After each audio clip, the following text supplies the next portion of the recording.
Hello, everybody. How y'all doing today? Oh, give it up. You guys were celebrating your films. How you guys doing today? There we go. Welcome to our only panel for today. Day four of the panels. This is the Film Festival Doctor with their podcast. And what we're going to do is when they get started, when we get to the Q&A section, if and when we have time, the moderator will let you guys know who will ask the questions. But please, we have a mic that'll be passed, that'll be going around. When the mic gets to you, ask one question. We want to make sure we're fair to everybody. But please wait until the mic gets to you because we want to make sure everybody who's watching at home, they may have a question that you are also asking. So we'll make sure that they can hear it as well so they can get the same answer that you're getting right here inside, right? That being said, give everybody a round of applause. We have a panel here. This is the Film Festival Doctor Podcast. Thank you. So my name is Rebecca Louisa Smith, and I am the Film Festival Doctor. And what I do is I help filmmakers get their films seen in film festivals around the world. I have 6 of my clients' films here at HollyShorts this year, which is obviously wonderful. And I also have a podcast that is on Apple and Spotify where I speak with film festival programmers and directors, and we take a deep dive into understanding how they program their festival and what types of films they look for. And that is what we are going to be doing today. And I have with me here on my panel, I have 4 wonderful and esteemed guests. I'm going to start by introducing each guest one by one.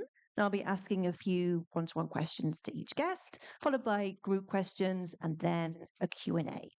So my first guest next to me here is Larry LeBeau. Ooh, who's got a fine club? Obviously, I have a friend in the audience. So Larry is the co-founder and exec director of New Filmmakers Los Angeles, which I love, which is an organization dedicated to supporting filmmakers and storytellers globally. And next to him, we have Gustavo Sampaio. Oh, he's got a fan club as well. Gustavo founded the North Hollywood Cinefest Film Festival in 2014, and it's now an annual 7-day event securing media attention worldwide. And my third guest is Jose Ortega. Wow, he's got a fan club. So Jose is an actor, TikToker, film festival expert from Portland, Oregon, who has starred in a lot of national commercials for big major brands. And he's also worked and programmed for various established film festivals, including the Burbank Film Festival, AFI, and Dances with Films for over 13 years.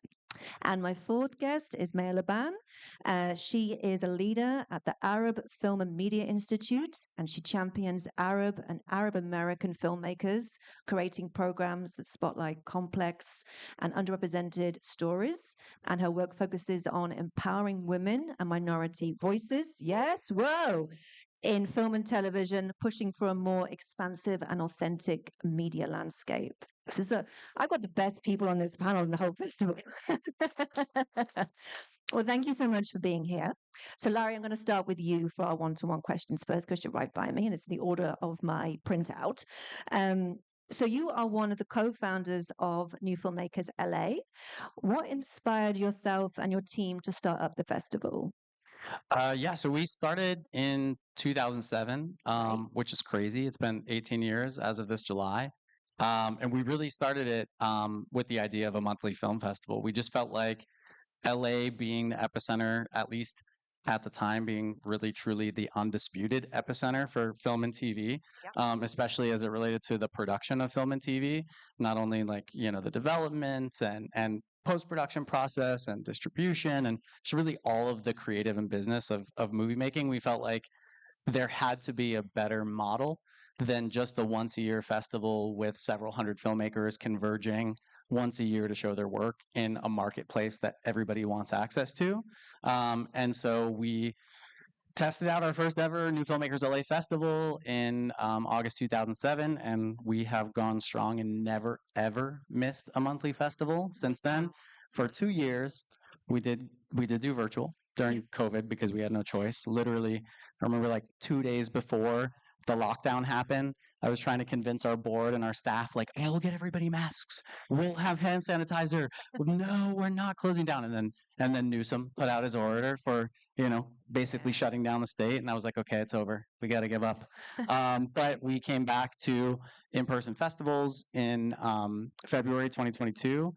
We would have come back earlier to in-person festivals, but our venue would not allow us until February 2022. And since 2013, we've been at the South Park Center in downtown LA, which is a 500-seat theater. And the organization has just evolved a lot since the day that we started as a monthly film festival. If I were to describe it now, I would say, it's really a nonprofit organization with programming to support emerging creators and the entertainment community at large. But I think we'll probably talk more about that part later. I'm sure we will. Well, I love the festival. I think it's absolutely fantastic. How has it evolved over the years to continually meet the needs of indie filmmakers? Are there any programs you like to highlight that are part of the festival or that take place at Newplex LA outside of the festival? Yeah, so we will talk about that part now. Okay. That's awesome. I didn't realize we were doing one by one, but I love it. So we, like I said, when we started, it was a monthly film festival. That was it. It was very much about getting audience to see films, the exhibition of films, and trying to get industry to come and see films, and trying to get visibility via press opportunities for independent filmmakers. So that was really how the organization was born, was with the monthly festival program. We now we created and run the Stars TV Writers Program, which we do in partnership with Naleep. About 15 years ago, within the festival programming, we launched an initiative called In Focus, where we have the pleasure of doing some programming with Arab Film and Media Institute, one of which is our Arab cinema program, but we have a women's cinema program, a Black cinema program. Our submissions are still open to everybody, but we do have those spotlights throughout the year. We just closed our entries for our annual New Narratives Grants program, which we launched in 2021 in partnership with Warner Media at the time, and continued with Warner Brothers Discovery. So we give out annual grants.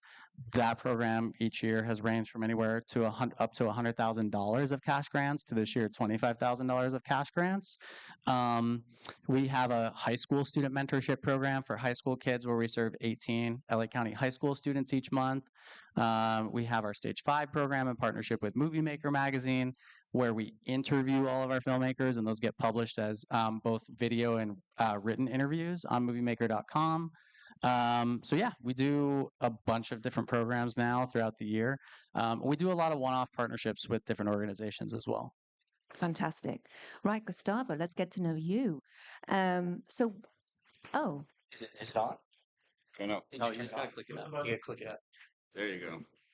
Okay, there we go. Yeah.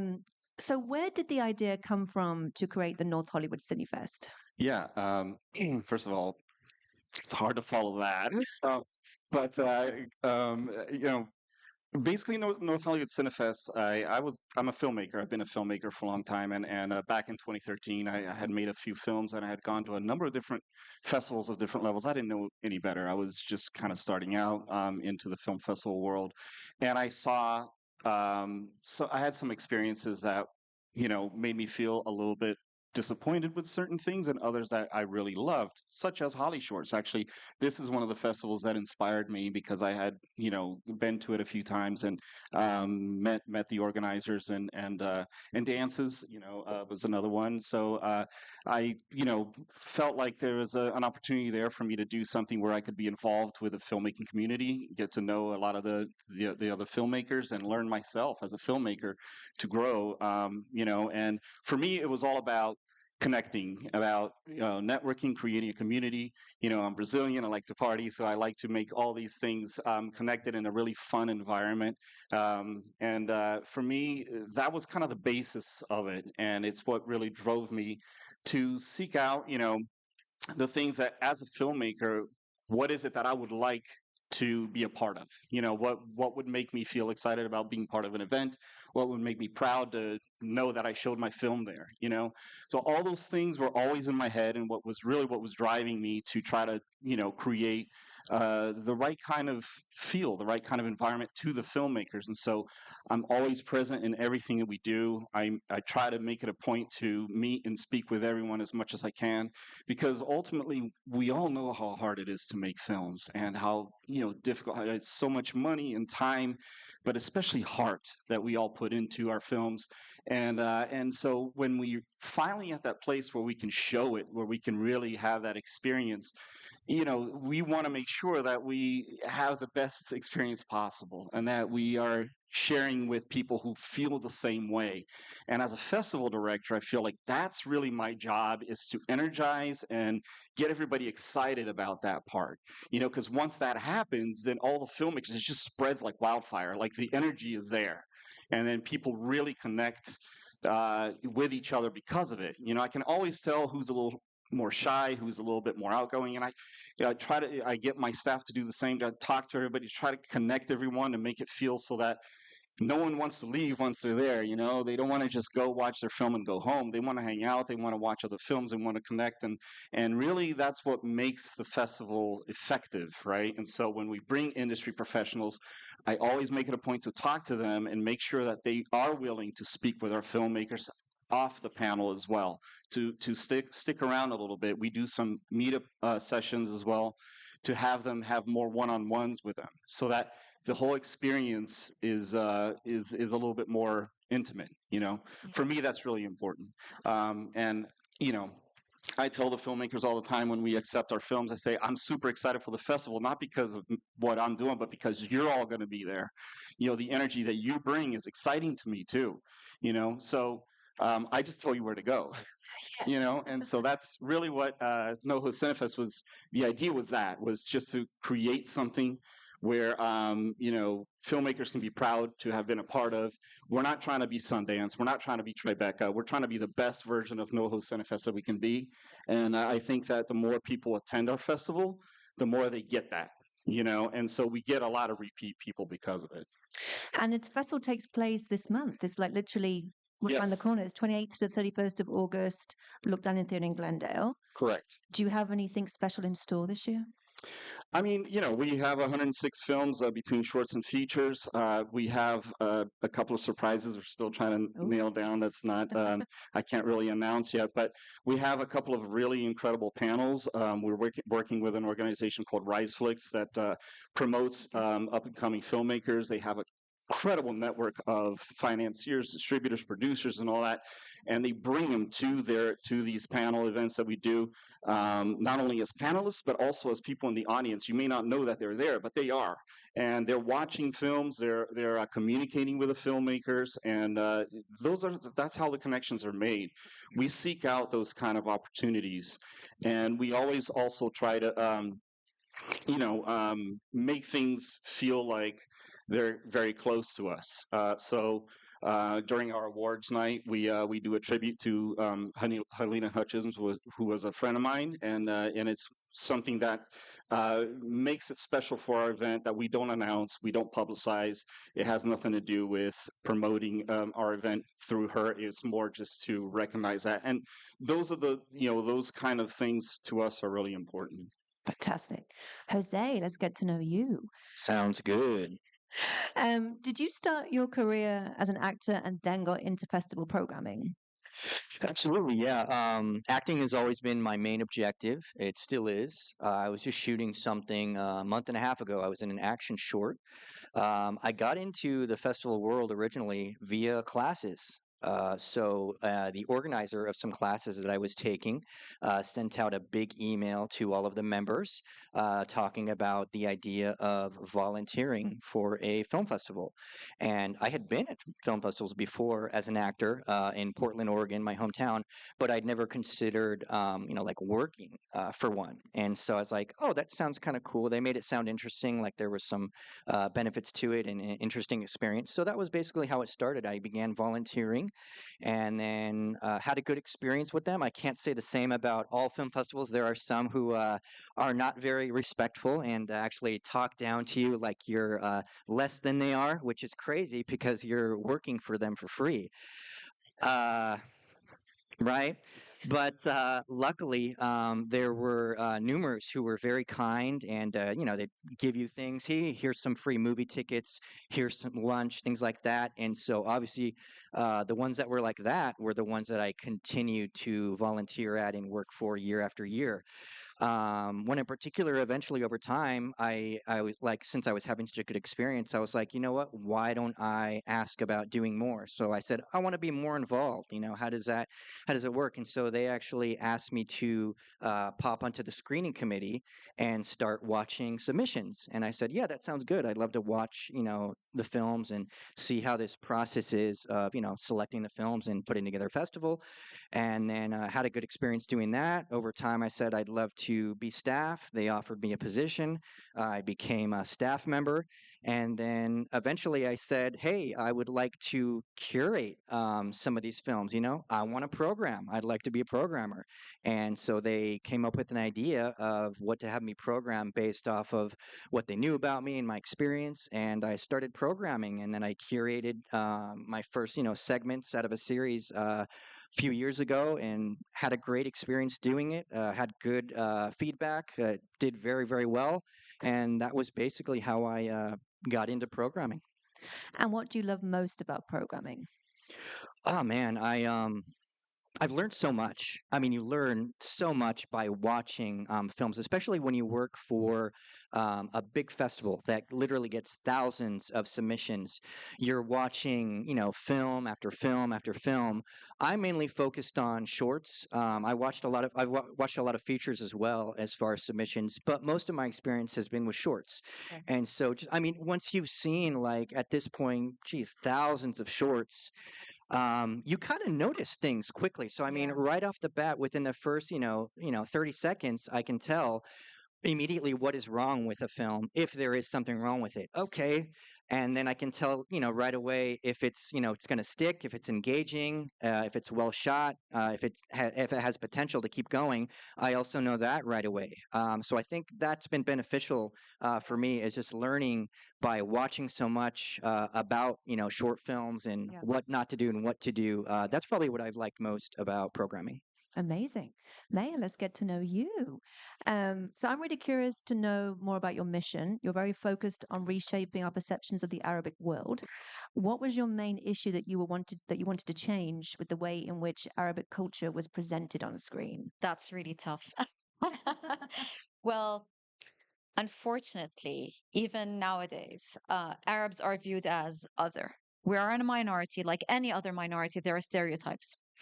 And the stereotypes are basically, they do stem from a lot of misinformation in movies, right? Like, where, for example, women. She's either wearing a veil, or she's either this meek woman behind a man, or or the woman who has the dominant father. Whereas, like, yeah, no, that's that's not not how we grew up. I don't know where they're still getting the. Of course, there are some families who are like that. Of course, there are some women who are like that, but that's not the majority. And I still don't appreciate that they still like to show this as this is the story of what being an Arab is. And that's basically because I come from that background. When I came to the US, I'm like, this is something I kind of want to battle, especially misinformation. And that's what led me to the Film Institute last year. I started with them last year. It's been going on for 29 years. And it's been very exciting and interesting to kind of push the narrative differently. And we are seeing a lot of positive changes, but it just takes time. It just takes time. Yeah. Well, the Arab Film Festival is the longest running independent festival of its kind in the whole of North America. Correct. And it takes place in November in San Francisco. What types of films do you look for to program at this festival? Luckily, we're seeing again a change in topics. Like before, it's always a refugee story or a war story or again, like a downtrodden family story. Now we're seeing, I want to show something different. I want to show that, oh, wait, there's this little boy who wants to be the next Messi. That's a story. Why not show this, right? Something inspiring. We have Queer Lands finally. We also want to show that. By the way, yes, there are queer people in the Arab, like yeah, it's not a myth. It's there, and they're real. there, and we want to help them, we show these again There's, for example, this year we're showing a lot of political stories as well, documentaries, shorts, animation. Like there's a lot of art, a lot of culture coming from the Arab world, and this is something we really want to showcase. Amazing. We've gone to, for the past 29 years, we've had 5 of the movies that we've really been behind have gone on to get Oscar nominations. So that's what we want to keep on doing, because that's how you can get more attention in the industry. 100%. Love it. Okay, I'm going to switch now to group questions. I'm going to start with my favorite topic, which is programming. So tell me, what really stands out to you when you are assessing a film submission that makes you want to get behind the film and champion it? I would say a clear sense of urgency, because that's what I notice a lot with something that is not engaging. There's no high stakes. A short film, any film has to have high stakes and some sense of urgency. And so I'll notice right away if it has that, boom, it's engaging. It's keeping my attention, and it has potential to make it to the next round and hopefully end up getting programmed. Story and performance. Story.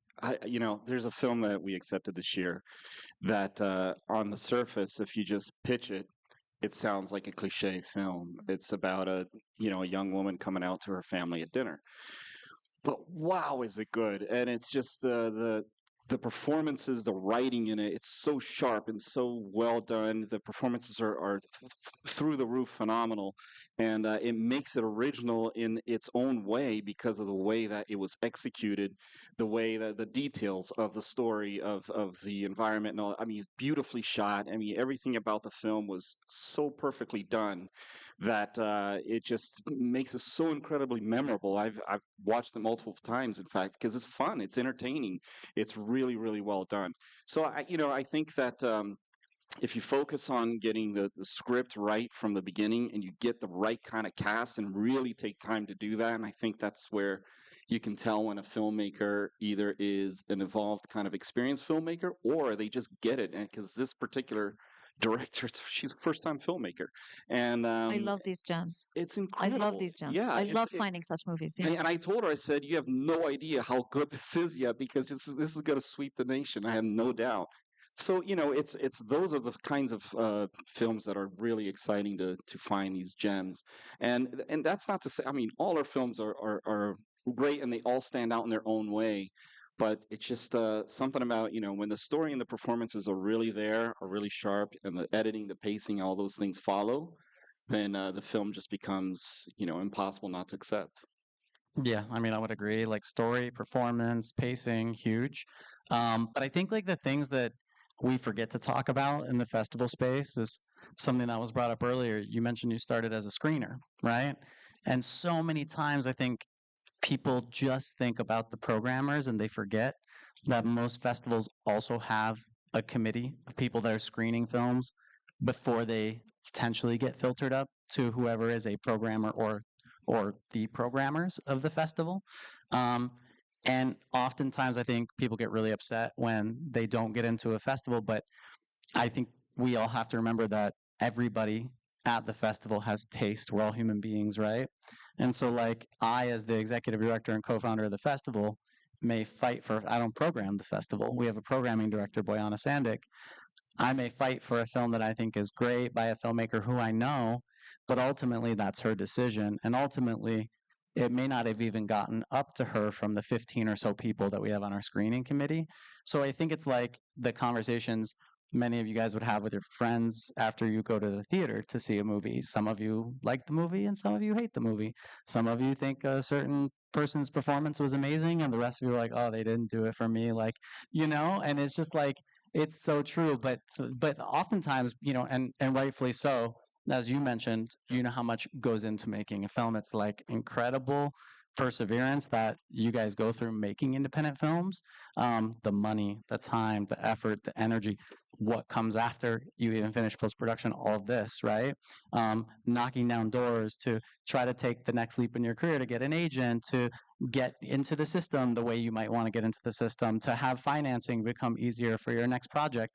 And so I think that's why it's so disappointing when you don't get into a festival, but it also goes back to like kind of just researching festivals to make sure you're paying attention. Like even if you don't have a film, going to check out festivals, seeing what's playing at a festival, because it's critical and knowing maybe if what you've made is going to match kind of the taste that festival's team might seem to have. Personality, yeah, and for the programming, absolutely. Yeah. No, exactly the same. I mean, we look for these as I was telling you, like that gem of a story. Like this year I'm so excited. I saw this movie that has not gotten enough attention yet. It was showing at Tribeca. It's called Happy Birthday. It's Egyptian. She's a first time director. It was produced by Jamie Foxx, which really shocked me. And the movie to me, it's like a second Capernaum. I don't know if anyone has seen Capernaum here. It was an Oscar nominated Lebanese movie about this little boy who's trying to make ends meet for his family. And I'm like, oh my God, this is going to be the next Capernaum. I was so happy to see it. I'm so excited to show it. Another thing that I love to see at festivals, even in our festival, is the really well written, well thought out movie. It's so unique. It's so sometimes they like to produce these, like the typical superhero stuff or the typical story about a refugee. I'm like, done. That's not creative enough for me anymore. Give us a raw story. Give us something we haven't seen over and over and over again. This is something I personally really like. So, yeah. So when you get a dramatic short film submission, I obviously get loads of those, most popular genre. What's got to stand out in that to make you think this is really, really worth a slot when there's so many that get submitted? Does it go back to the story again, originality? Story and creativity, the way it's made, I think, and acting. Acting goes a long way. Otherwise, I'm not going to be grabbed by the story on its own. This is going to be a very bad response that people really may not like. But I agree, like, obviously mind blown when you see a movie that's just so very different. But like, we went and saw the original Jurassic Park at Hollywood Bowl on Saturday night, and I feel like I'm fine with like an amazing movie that's just craftily well made and well cast and well written. Like if I saw that again today, made again in that way, like I'd be very happy. So there's a filmmaker who's done very well on the festival circuit, Alberto Belli, who just made the new Dora movie for Paramount.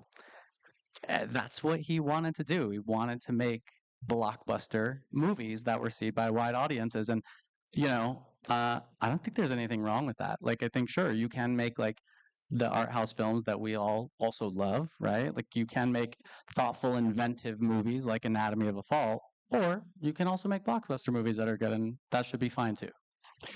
Yeah, when it comes to drama and thrillers are very popular, and you can get a lot of stories that are very, very, very similar.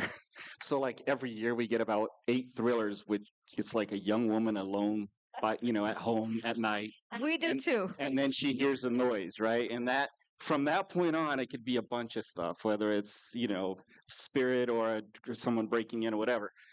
So we can't accept 8 films, with the same basic storyline. So we try to keep that in mind. And in dramas, a lot of times there are similar storylines that go through. So obviously we're looking for those that are a different kind of storyline that doesn't feel quite as familiar, or and that feels original and different. Sometimes it could even be because of a cultural story or in a different kind of location. All these things add a different kind of flavor to it. But in essence, there are going to be a few stories that we might accept that are a little bit more familiar per se in a dramatic, script, but that have something special extra about them, whether it is a performance, whether it's a production value of some kind. Those things do make a difference in the end, especially in short films, because you have such a short amount of time that sometimes you almost rely on certain tropes or certain, whatever story structure so that people can identify as to what it is you're trying to tell. In feature films, you have a little bit more time. You can take the story in different directions that perhaps are a little bit more unpredictable. And so, I mean, we definitely get a few feature films that may start in a way that feel familiar and then take a completely different road, and that's what makes it really exciting and different and a standout, and those are the kind of films that sometimes will end up getting nominated and win awards. So Yeah, I would say to piggyback off of that, what he was saying earlier about like shorts or any film that has like kind of the same storyline, something that you've already seen a lot, obviously you want to try to avoid. I could think an example off the top of my head from a few years ago. We had this short called Yay, Blind Samurai Woman. And it was actually like a samurai short set in Japan. And how often do festivals get a samurai sword fighting short film submitted to Not their festival? much. Not very often, right? And so that alone is what stood out to me right away. They shot it in the Angeles forest, made it look really good. They had, they had a professional choreographer. Did very good, authentic sword fighting in it.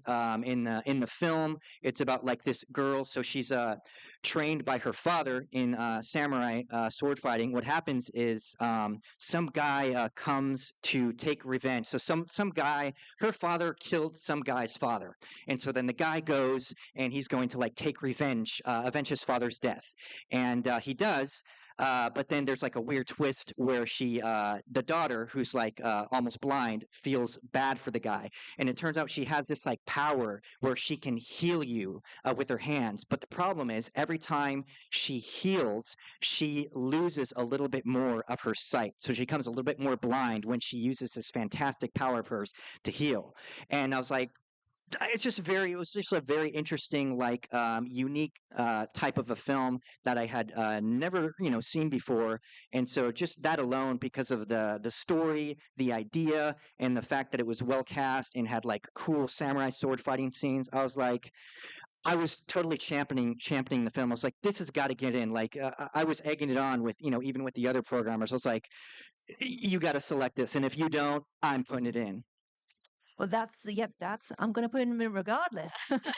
I'm going to add one thing actually. For the Arab Festival, we cover 22 different countries that are Arab speakers and international Arabs who are in France, who are in Brazil. So, and Chile recently, because there's one movie in mind.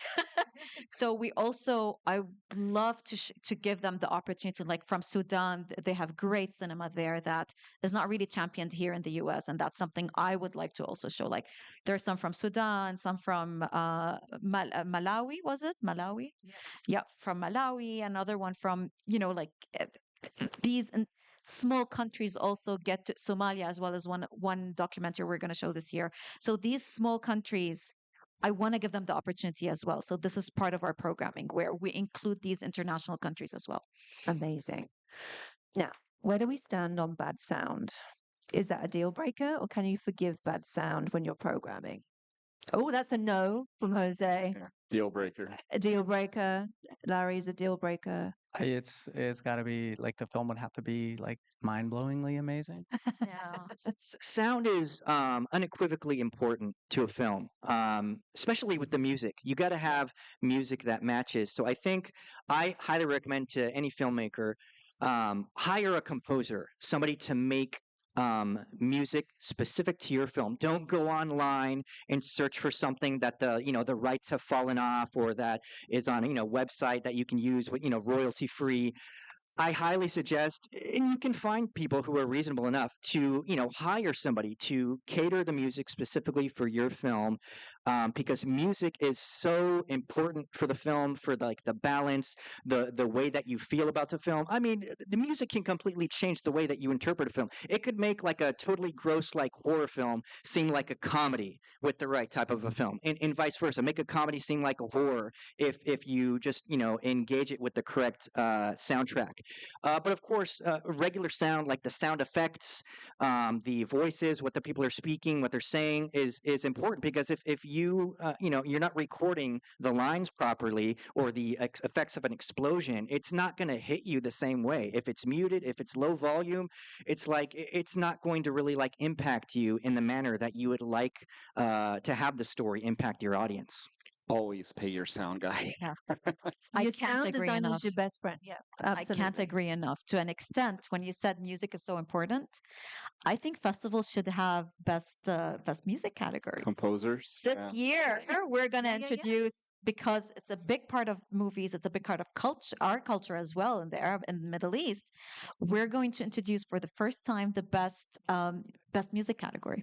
Fantastic. Yeah, yeah. So I Fantastic. completely agree with you. Fantastic. Do you find the bad acting is also a deal breaker? I mean, bad sound, bad acting is not a good combination, but is it still possible to forgive, or is it like, I'm taking me out of the film with that kind of like community theater acting? I guess if it becomes the next The Room, then like there's space for it in that way. I mean, it's always, like I said before, story and performance for me are key. And it's a bit of a shame sometimes when I see a really great actor playing against an actor who's not nearly at their level, because it takes away from the film. And Yeah, the casting process is something that needs to be done with great care, with yeah, time, and yeah, it'll make all the difference in the world because you can save an okay script with great acting, but yeah. once the acting kind of starts falling apart, then it's the audiences, they feel it. It's a, they're just going to get disconnected. So both with sound and with bad performances. So, what if a film comes your way that's got a wonky sound mix, bit of some dodgy performances, but a really important message? Yeah, that message isn't going to come through, I don't think. But I mean, I will say this though. I'm an editor, and editing can save a lot of acting, and I've definitely experienced that where you can definitely help performances with the right kind of editing and coverage and all that. So there are ways to help a film in the editing process. Okay. Yeah, I would say if you have like a theme, a lesson, something that you're trying to convey to the audience, if the acting is bad, then why are they watching? Engagement is one of the most important True. things. I mean, if I'm sitting there watching a film, but the actors are like, incredibly boring, then I'm not going to like wait and like see and watch and stay with it to the end to find out what that message is. So no way. I mean, a message alone and a good sound, in my opinion, no, is definitely not enough. You got to have good acting. It's funny. I can actually just think of an example. Just the other day, I was having coffee with this lady so that I could give her feedback on her film that got rejected by numerous festivals. And it was with I was like, I was like, hey, let me have coffee with you if you'd like for free. I will, do like a assessment of your film and tell you what I saw quickly that was wrong. And she said, okay, great. So I met with her, and one of the main issues with the film was one of the main characters was completely like miscast and misaddressed. Like he didn't even look or seem at all like the profession that he was supposed to be. And not only that, but when he's like, so there's a scene where he's telling the main character that her father died, and the guy's like incredibly stiff. He's just like, I bring bad news. Your father has died.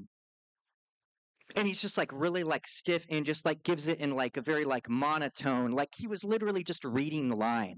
I'm like, that's not how you tell somebody that their relative just died. So yeah, you got to have good acting, absolutely, or at least decent with a good story. Because what he was saying, Gustavo was saying earlier, like you can save an okay script with good acting.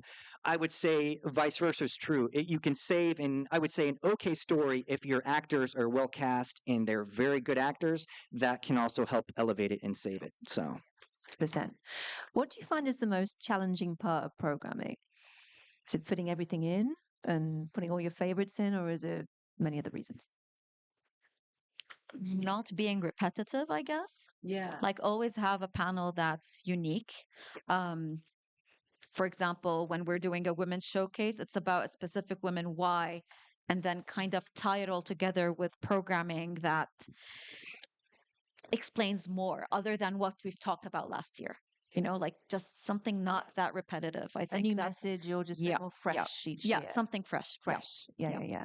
I think it's that like we know there are good films that don't get programmed that are submitted, Yes. and for the reasons I think that have already been mentioned, we already have X number of drama films, and we're not looking to program more. And Mm. we had 8 of those drama films that centered around female-driven stories already. We're looking for 2 that feel a little bit different. Like, so there are a lot of complications, I think, with programming.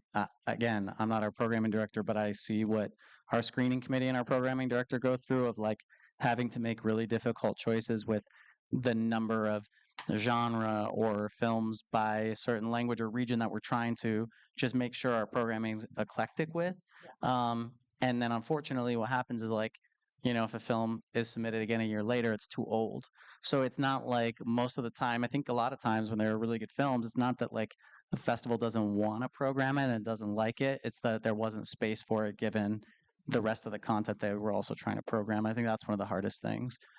Absolutely. I would agree with that actually. It's like it really sucks to have to turn down a good film. And part of it is like Larry was saying, part of it could be just a time constraint, you can't fit it in.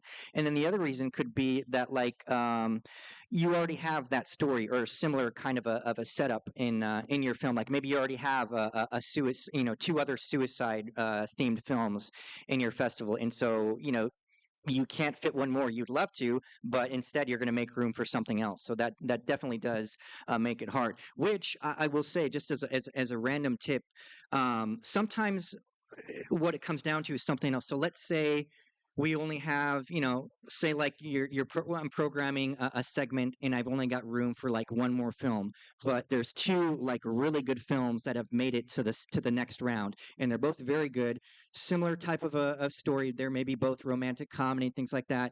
But if I've met the filmmaker of one film and not met the filmmaker of the other, that could end up being like the thing that makes a difference. So one thing that I wanted to say to you guys is go to as many events as you can. If a film festival has mixers, go to the mixers.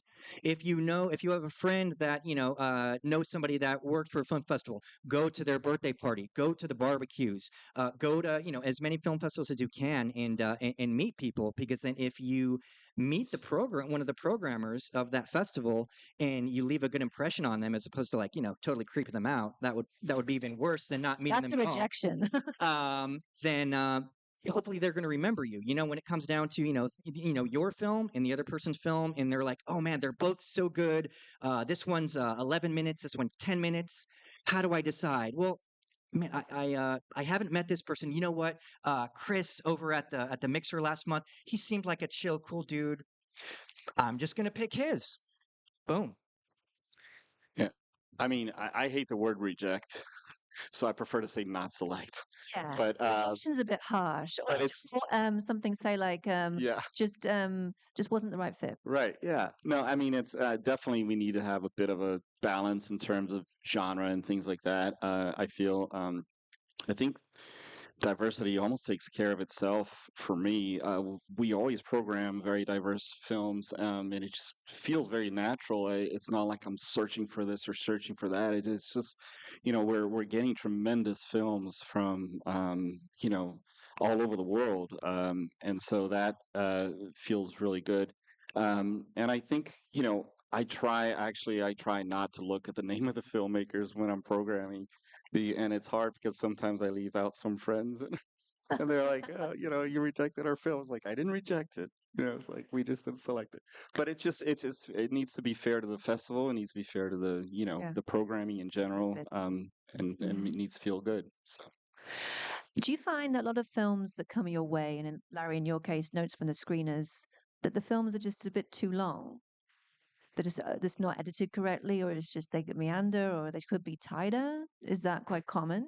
I mean, I think, yeah, in general, most even filmmakers I know who we have a long relationship with of playing their films over the years, when they'll send me a rough cut of like, hey, like, would you mind taking a look at this before we submit it to festivals?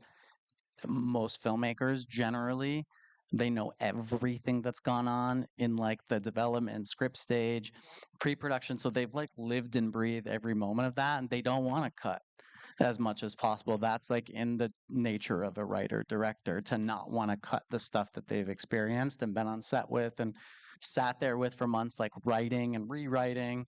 But there's usually, especially if you watch somebody's rough cut, there's like stuff you'll see that they'll get the same notes on from a lot of people. And then ultimately the festival version will be a bit tighter. There's a ton of submissions that come in. And when I jury other festivals, I'm like, oh my God, like what is going on? There's like five, this should be about 5 minutes shorter. That's not my determination to make. That's a filmmaker's decision, their artistic decision to know how long their film needs to be, and it should be as long as they think they need it to be. But at the same time, and I think everybody here will agree, if there are two spots available for a film with a similar genre or whatever the case is, and one is shorter and lets you program another film, and they're both of equal weight, the programming team likes both the most, you're going to go with the one that's shorter. Okay, great. Do we read cover letters? Are they important? Do they sway you? I read cover letters, I read director bios, I read director statements. Don't leave those out. Write them. Take the time because they're fun to read. Once you know you're interested in that film, you want to know about these people, and you want to get to know like what moves them and where their ideas came from. Cover letters are huge, and please don't do a 5 paragraph long like mega explanation. Just be personable, just kind of like be casual and just throw in a joke or whatever. Just something that makes it feel like we're getting to know you, because that, to me anyway, that's me. It brings so much more value, I think, to the submission. And when it comes to, also just real quick on the length of the film, I there's two things that I always recommend. One is on the writing stage, you know, hire a professional writer if you need to consult with you and see like if the script is where it needs to be. Don't do coverages. Like, get a writer, get an actual writer who will you'll help you kind of like get that to where it needs to be. And then at the end, when you're in the editing stage, find an editor who's not your best friend, who will be a little bit more direct with you and professional with you, and have them give you their opinion, because they might come up with some really great solutions that you may not, because you're too close to it, that you may not see. Anyway, just I think that would really help filmmakers who have that kind of open mind and are wanting to succeed in the festival world.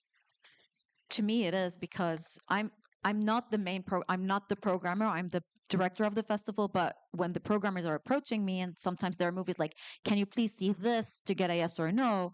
I love to read the premise. I love to read about the director and about the movie before I even watch it. Otherwise, I'm not going to be interested in watching it. So that really is helpful. Yeah. And I mean, Agree, and I would say, I would say keep it, short and concise, like Gustavo was saying. Yeah, don't have like a full page, maybe just a paragraph, maybe two at most. Keep it simple. If you've, met them, mention that. Any type of a connection or relations you have, make sure that you mention that. Yeah, just be honest and show some of your personality, and then of course, talk about the film a little bit. Especially like if it's based off a true story. You want to mention that. That can be a heartfelt thing that somebody would be interested in. Yeah. Come off as passionate. I like to see passion in the writing. I was just going to add that I think it's really helpful to write that kind of stuff anyway, because you can repurpose it for a lot of other things. Like, if you're going to have a website as a filmmaker, which you should have, there's an IndieWire article a couple months ago, like maybe back in May, that talked about the death of screenplay competitions and how Coverfly has gone under. And one of the, I think, 8 tips it gave to filmmakers that they should be thinking about, writer directors, is website. Like, because you are technically an entrepreneur in that way, and you're going to need to sell yourself, right? And like, just the other day we were sending filmmaker recommendations for a program, and I'm like, I actually wasn't for a program, it was for a news segment on Fox Good Day LA, and I'm like, this one doesn't have a website. Like, it doesn't, I don't know how to present him in a way where I can show his online presence in the same light as the other ones who have collected, like, there's their festivals page on their website and here's their bio. And I feel like that the director's statement can be repurposed into a note that feels customized for festivals, and is just going to be needed anyway when you ultimately get accepted into the festival. We ask for like 99 things that we need from you that we want to be able to have ready for us to share with press and other people. So, yeah. Amazing. I'm going to ask one more group question. I just saw how much time I got left. It's in my corner of my eye. One more group question, then I'll open up to the audience for Q&A. What is the one key piece of advice that you would give to filmmakers before they begin sending their film to festivals? Research.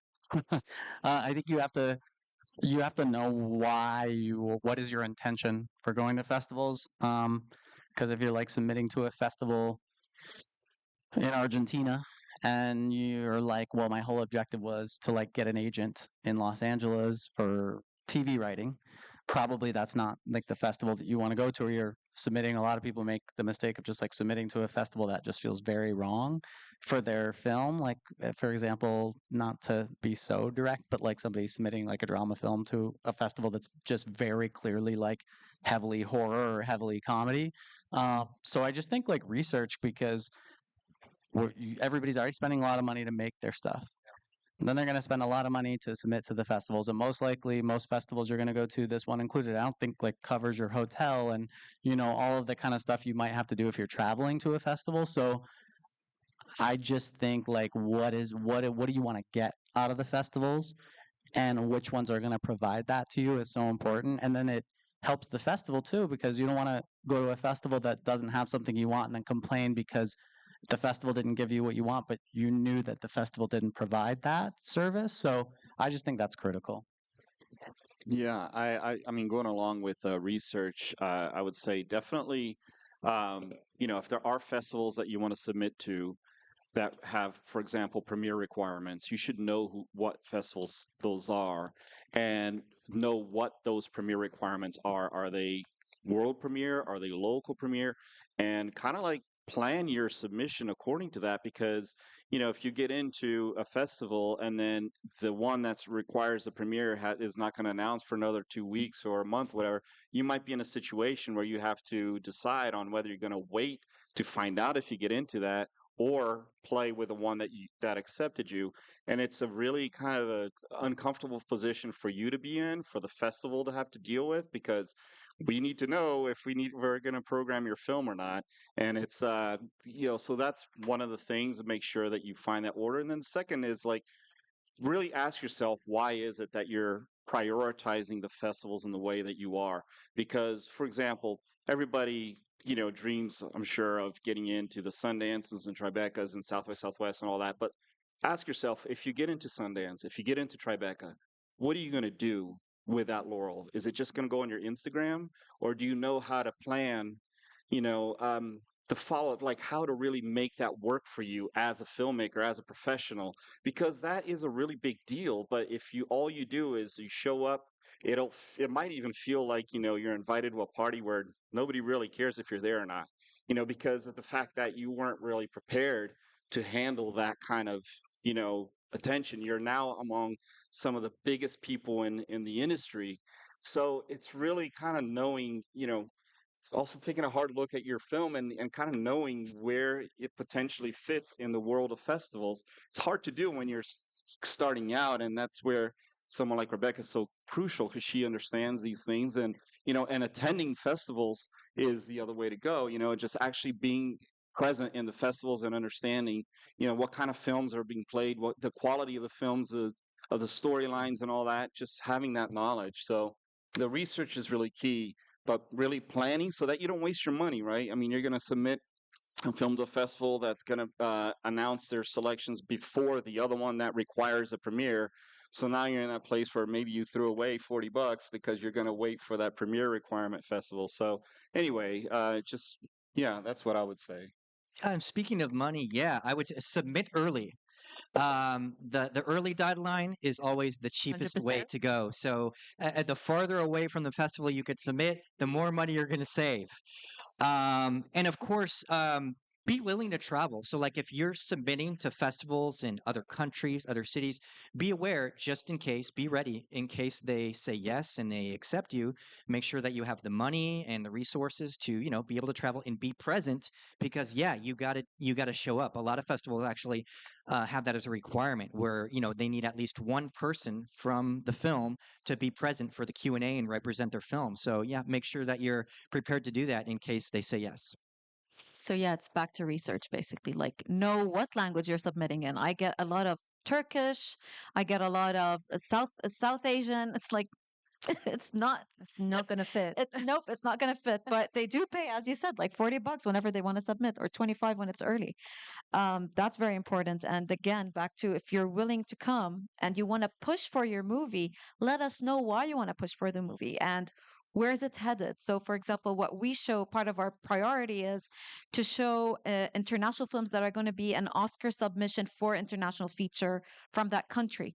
Tell us. We'll help you with that. We'll do it for you. We'll lobby for it as well. So do the research. And that's something that not a lot of them do. So No, clearly. Wonderful. Right. I'm going to open up now to the audience. Anybody have a question? Yep. Yep. At the front, lady here. Hello, thank you. This is like a dream to hear you all speak. Okay, I'm going to ask kind of an annoying question, but it's the thing I get told the most about festivals is that you need to know someone. You guys haven't mentioned that once, so can you debunk that? in our case, you definitely don't need to know us. As long as it's a good movie, good reputation, it's been in other festivals, or again, something new, we never need to know anyone. Yeah, definitely not. You don't, I mean, it could be helpful as going back to what I was mentioning earlier. But no, it's definitely not a requirement. At the end of the day, the quality of the film, how good it is and how well executed it is what is going to get it in or not get it into the festival. So it's really about just the quality of the film, length, keep it under 15 minutes if you can. That's the key. Under 10 is even better.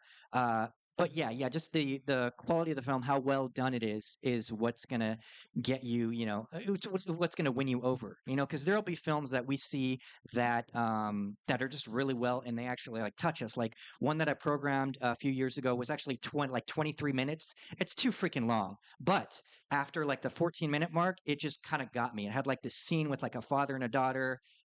It won me over. So I didn't know them, but really, it just comes down to the film, not necessarily whether you know somebody. I mean, I mentioned how I stopped looking at the producers' names or the directors' names because I want to make sure I try to keep an open minded. I want to see the film for what it is, and I definitely feel like the quality of the film is important. And to that note, I mean, if I were to accept a film just because I know them or because they're a friend or something like that, but the film isn't at the level of others, it's not going to help them. If we play their film in a block that has phenomenal films playing, and their film doesn't quite rise to that, it'll stand out in a way that's not going to help them, and it'll actually probably make them feel worse. So the festival directors have that job as well of really kind of protecting the quality overall of the festival, but also in mind of the experience of the filmmakers and the people who are there. I agree with everything that's been said, but I think it does help if you do have people advocating for you, just because, as we talked about earlier, maybe that film wouldn't have been seen by a more senior programming staff of the festival. Maybe it would have only been screened by the screening committee, and maybe it would have gotten nixed within that process and not gone up. For sure, that is the case with like the bigger festivals. Like, it's really hard to get into like a Sundance or a Tribeca if you don't have somebody lobbying for you, and that's the work that Rebecca does. And I'll say, like, as great of a relationship as we have, and Boyana, our programming director, knows you very well. You recommend things to us all the time, and not everything you recommend gets in because Boyana has the respect of us as a team that we would never push her as our programming director to program something she's not interested in programming. And she has that artistic integrity as our programming director. So as good of a relationship as we may have, like, not everything, but it does help to ensure that it's maybe in certain circumstances getting seen by the person who's ultimately making the decision versus maybe somebody lower that might not allow it to that stage. Yep. We have this lady here, then I'll come to you with the wonderful cap on. With teeth? People keep asking me if it's from Attack the Block, and I'm like, no, it doesn't glow. I'm sorry. My question is about if a strategy is for a short film that's a proof of concept for a feature. What is the festival strategy for that? Is it about a film festival that has a market? Is it about winning awards at a smaller festival? Is it you got to get into one of the bigger ones just to get in? It's kind of a broad question, but I'd love to hear any advice. Thank you. I might just like chime into that and let everyone else piggyback. But when you say proof of concept film, first of all, the key thing is it needs to be a standalone short film and not like be a film that doesn't have an ending. There is the Proof Film Festival, which is purely for proof of concept short films. But you have to kind of figure out again at the beginning, can this POC fit into the festival? Can it help me get the film into a feature? They're the kind of key things to think about. But the most important thing with the POC, it needs to be a standalone short film. Otherwise, it's going to struggle to get programmed. So I open that up now to the rest of the panel. I think that's a little bit of a harder one, but you can do it. Like, for example, if you look at even on the list here at HollyShorts, right? Like the list of industry they're attending, you could ask for a list, or you could look through the website and see like, hey, is there a place that shows like what industry have been booked to do panels? You can kind of identify like, okay, how many of the people on that are production companies or in film finance or are distributors who might give a little bit of equity towards something up front that's not been shot yet, but there's a proof of concept for with a short. I think you just need to know that there's an industry presence of the type of industry that would be able to help you with that process. And I do think for as many as the 13,000 plus festivals that are on Film Freeway, I do think like the reading reviews part of it can be really helpful. That's a little bit more work because you gotta I think it shows like 5 reviews per page, and you gotta keep going to the next page, which sounds tedious. But if you're targeting the bigger festivals that you already know of, I think you can kind of figure out like which one of the ones, people are saying like, oh, I've met, like if you're looking for distribution, I got my distribution through this festival, or so I do think if you're willing to put in the time, that's helpful. Yeah, I'm not a big fan of the term proof of concept to be used in a pitch, especially as the first thing. I think a lot of times, oh, it's a proof of concept about this, and it kind of like puts the person listening in a mode where it's a bit of a turn off. I feel like I mentioned about like hiring a professional writer. The writer that I hired for a script that I wrote, her name's Gabby Lugo, and she was the producer of Whiplash, the short film, and she helped Damien Chazelle, who nobody knew who he was at the time, write the short film of it, right? And then the film was so successful, she got, helped them get all the elements for it, and then it became what it became. But it was basically created as a complete short film with an ending. They rewrote. It was one of the main scenes with the drumming and all that, and they rewrote so that there was an actual ending for that short, but it wasn't the ending of the feature. It's just. So I feel like if your film is really strong and it's a complete story, to me, I feel like it's much more. And then you can later say, "Oh yeah, well, we have a feature for this. We have a feature script for this. So in a sense, it's proof of concept. But leave that to. That's my opinion. To later in the pitch, if you start with that, it becomes a bit like white noise. Like everybody's using that, and it feels a little like boring anymore. It's not exciting now to hear proof of concept. That's anyway. Sorry. Yeah. Right. No, I know. Yeah. Yeah, I would just completely agree with what Rebecca said. Yeah, it's got to be something that can stand on its own, not a short that's trying to be a feature or something that doesn't have a clear ending. Yeah, for us, it won't play a role in getting accepted or not. If it's going to turn into a long feature, we don't really. As long as it's a good story, good short, we're fine with it. Amazing. Gentleman here at the back with fabulous hair. Oh, thank you. Hi, I'm Kian. I'm a writer director from Luxembourg. I flew in for the festival. Back home in Europe, they really hammer it into our heads that our short film should be 15 minutes or less. Anything more than that will struggle very hard in festivals. And I've been trying to do that, but I come to festivals and I see indeed there's short films that are 27 minutes long and that are wonderful. Could you talk a bit more about sort of the correlation between runtime and whether a film gets accepted or not? I agree with what they're telling you completely, but also you got to take into consideration. I think, do you know how many films are playing here for 400? Yeah, 425. Yeah, 425. 425. Yeah. So like that's a tremendous number of films playing. So they probably have a bit of leeway with how many of those can be over 15 minutes, even over 20 minutes. But if you're playing a lower number of short films every year, we play about like 220 a year. Let's now flip it. How many did AFI play? 30? 20? 50? I'm not really sure. Um, uh, a lot of other festivals, Sundance, for example. I think they played like 30 shorts last year.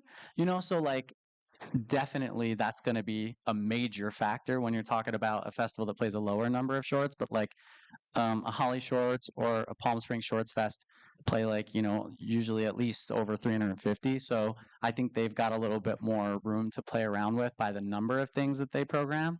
Um, Yeah, no, I mean, I mean, I guess I agree with that as well, except, you know, again, it comes down to the story and the quality of the film, the performances and all that. And some stories do need the extra time and it feels more complete. And I think you need to make the film that you really want to make and that you believe in.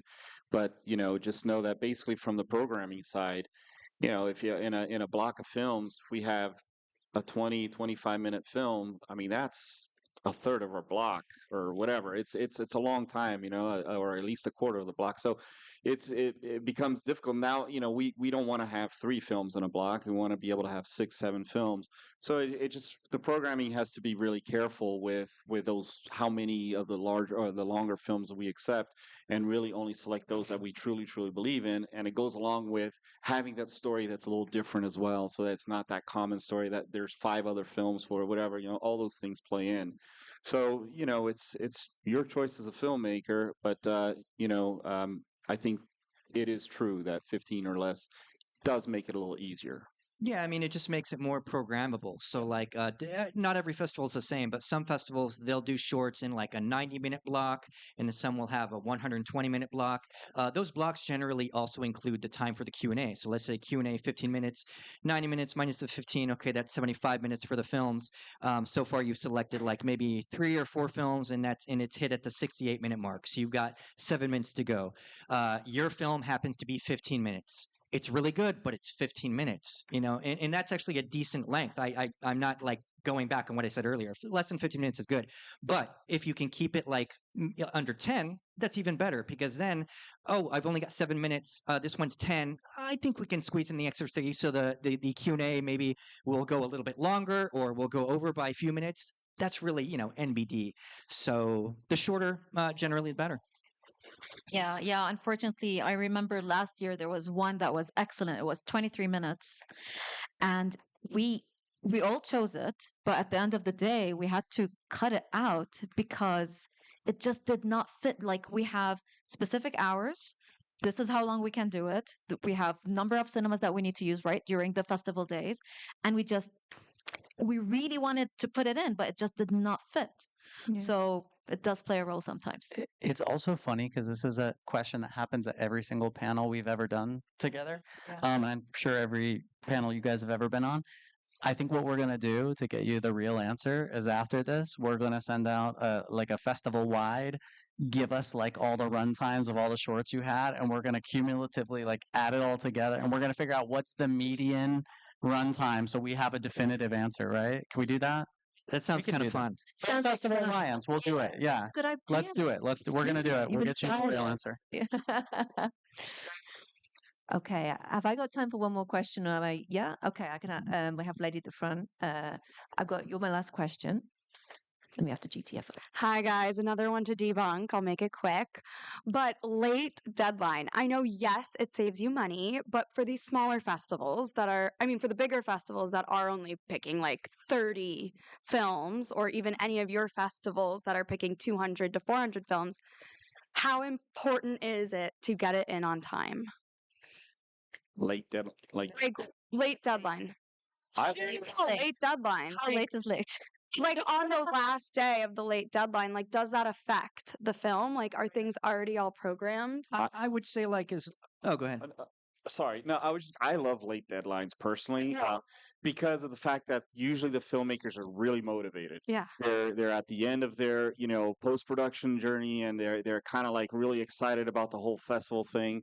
It probably increases the chance of it being a premiere, which, even though our festival doesn't require, but it's still exciting for our festival. And if it's a great film, then I never close our programming until like a week after our final deadline, whatever, because I want to give the chance for those late films coming through, because there could be a gem there that really becomes phenomenal, and we want to be able to have that. I mean, the thing that I think a lot of filmmakers don't get is like when we find a gem, I mean, we become fans of that filmmaker. Like we're excited to have the filmmaker come to the festival even more than a celebrity would, make us excited because the fact that the celebrities don't need us, but the filmmakers, we know we can have an impact on their journey.